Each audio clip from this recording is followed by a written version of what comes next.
ચાલો એક એવી અદાલતની વાત કરીએ જ્યાં ન્યાય કરનાર કોઈ માણસ નથી પણ ખુદ દેવતા છે. આજે આપણે એક નાના ગામમાં જઈશું અને ન્યાય, શ્રદ્ધા અને કપાસની એક ચોરાયેલી ગાંસડીની આખી રસપ્રદ વાતને સમજીશું.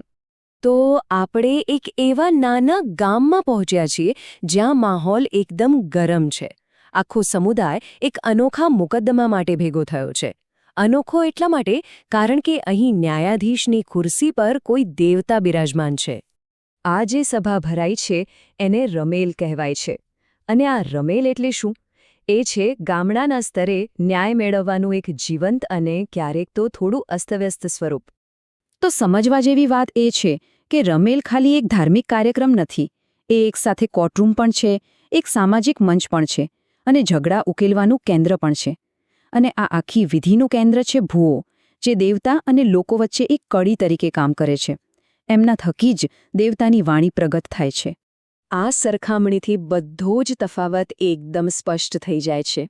જુઓ, શહેરની કોર્ટમાં વકીલો અને ભૌતિક પુરાવા હોય, જ્યારે રમેલમાં સમુદાયના વડીલો અને દૈવી શક્તિ પર ભરોસો હોય. અહીં ન્યાયાધીશ પોતે દેવતા માટેનું માધ્યમ છે અને એમનો આપેલો ચુકાદો એ દેવતાનો આદેશ ગણાય છે. એટલે કે ન્યાયનો આધાર પુરાવાથી હટીને સીધો આધ્યાત્મિક શક્તિ પર આવી જાય છે. પણ મૂળ કેસ પર જતા પહેલા ભૂવા દ્વારા બોલી રહેલી મોંઘી નામની દેવીએ પોતાની શક્તિ સાબિત કરવી પડશે અને એના માટે પહેલા એક નાનો કેસ ઉકેલવાનો છે. તો પહેલી સમસ્યા સાવ નાની પણ બહુ જ મહત્વની છે. ભૂપતજીનો એક પાવડો ચોરાઈ ગયો છે અને એને શોધી કાઢવાનો છે. અને જુઓ, મોગીનો ચુકાદો કેટલો સ્પષ્ટ અને વિગતવાર છે. પણ અહીં ખરી મજાની વાત એ છે કે આનાથી માત્ર ગુનો જ નથી ઉકેલાતો. એક મુખ્ય પાત્ર વાઘુજીની પણ અહીં એન્ટ્રી થાય છે. આ નામ ખાસ યાદ રાખજો, આગળ જતાં આ બહુ મહત્વનું સાબિત થવાનું છે. સારું, તો હવે મોગીની શક્તિ પર લોકોને ભરોસો બેસી ગયો છે. એટલે હવે સમુદાય મુખ્ય મુદ્દા તરફ આગળ વધે છે, જે એક ઘણો ગંભીર ગુનો છે. વાત એમ છે કે ખેંગારજી નામના એક ભાઈના ખેતરમાંથી 5 મણ કપાસની આખી ગાંસડી ગાયબ છે. આ એમના માટે બહુ મોટું આર્થિક નુકસાન કહેવાય. એટલે હવે આ મામલો ફક્ત ચોરીનો નથી રહ્યો. આ ખેંગારજીની રોજીરોટી, સમુદાયના વિશ્વાસ, મોગીની શક્તિ અને ગામમાં ઝઘડો થવાના જોખમ સાથે જોડાયેલો છે. ગામના લોકો હવે ઉશ્કેરાયા છે. એમને બસ સાચો અને સ્પષ્ટ જવાબ જોઈએ છે. કોઈ પણ હિસાબે આ મામલો દબાવવા દેવા તૈયાર નથી. ભૂવા દ્વારા બોલી રહેલી મોગી હવે થોડો સંકોચ અનુભવે છે. એમને ખબર છે કે ભીડમાં હાજર ચોરનું નામ લેવાથી ગામમાં મોટો ઝઘડો થઈ શકે છે. એટલે ચુકાદો આપતા પહેલા દેવી એકદમ સાવચેતી રાખે છે.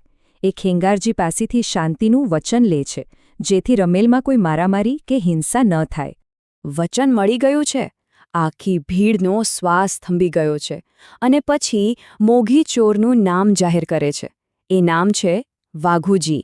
તો હવે આરોપ સાબિત થઈ ગયો છે અને ધ્યાન ઉકેલ તરફ જાય છે.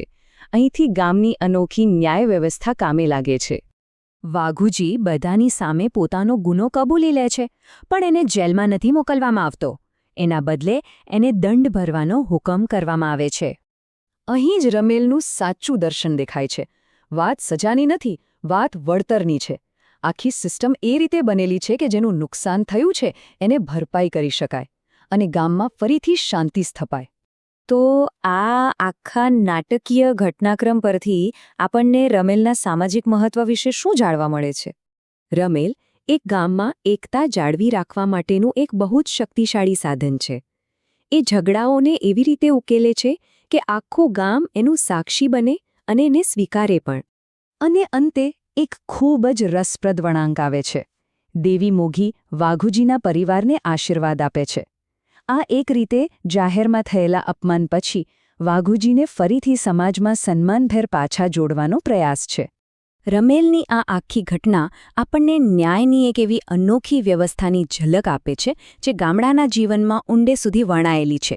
અને આ આપણને વિચારવા પર મજબૂર કરે છે કે એવી દુનિયામાં જ્યાં કાયદાકીય ન્યાય કદાચ દૂર અને અઘરો લાગતો હોય, ત્યાં આવી પરંપરાઓ પાસેથી આપણે સંઘર્ષ, સમાધાન અને સંતુલન વિશે શું શીખી શકીએ?